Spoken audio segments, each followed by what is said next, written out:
How to transfer crypto from Robinhood to Kraken. Transferring cryptocurrency from Robinhood to Kraken involves a few clear steps. First, ensure that the cryptocurrency you wish to transfer is supported by both platforms.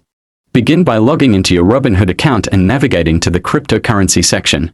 Select the crypto you want to transfer and tap on the Send option. Robinhood will prompt you to enter the destination wallet address, which you'll need to obtain from your Kraken account. To get this address, log into your Kraken account, go to the Funding tab, and select the cryptocurrency you are transferring. Click on Deposit to generate a wallet address. Once you have this address, return to Robinhood and paste it into the appropriate field. Confirm the transfer details and complete the transaction. Keep in mind that there may be fees involved and transfer times can vary, so check both platforms for any specific guidelines.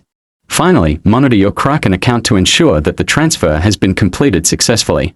And that's all for this video. Thank you.